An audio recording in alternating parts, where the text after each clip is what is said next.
Ադրբեջանական մամուլը փորձել է շահարկել Open Media հայաստանյան լրատվամիջոցի գործունեության դադարեցումը, այն վերագրելով անգամ ադրբեջանական ազդեցությանը։ Պատճառը դեկտեմբերի 3-ին Open Media-ի ադրբեջաներեն բաժնի լրագրողի հարցազրույցն էր ադրբեջանական Real TV-ին, որն անցկացվել է իբրև հեռուստակամուրջ, սակայն զրույցը ադրբեջանական նույն լրատվամիջոցը հետոսադրիչ չէ որակել։ Ադրբեջանցի լրագրողը զրույցի ընթացքում փորձել է կառչել հայ լրագրողի հնչեցրած Արցախ եզրույթից, պնդելով, թե Ղարաբաղի փոխարեն Արցախ ասելը անհամատեղելի է խաղաղության գործընթացի հետ, քանի դեռ Արցախ եք ասում, խաղաղության ինչ գործընթաց կարող ենք վարել, ասել է ադրբեջանցի լրագրողը, փորձելով ընթացիկ զարգացումների մասին հիշեցնել նաև պաշտոնական Երևանի դիրքորոշումը։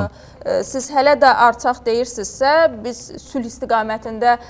hansı müzakirəni apara bilərik? Ադրբեջանում արդեն Արցախ բառի կիրառությունը համարում են ռևանշիզմի եւ տարածքային պահանջատիրության դրսեւորում։ Ադրբեջանական մի շարք հարթակներ ռեպորտաժներով հավելյալ հնչեղություն են հաղորդել թեմային, այն վերագրելով հայկական կողմի քաղաքականությանը։ Ադրբեջանական մեդիաները Open Media-ի գործունեության դադարեցման պատճառները ուռճացնելով, այն կապել են ոչ միայն ֆինանսական կողմի հետ, որը հայկական մեդիայի պաշտոնական դիրքորոշումն է, այլև նույնիսկ հայկական մեդիայի վրա քաղաքական ճնշումների հետ։ Real TV-ն վերջում այս լուրը փաթեթավորել է այնպես, թե Ադրբեջանը ուժեղ է ոչ միայն քաղաքական, այլև տեղեկատվական հարթությունում։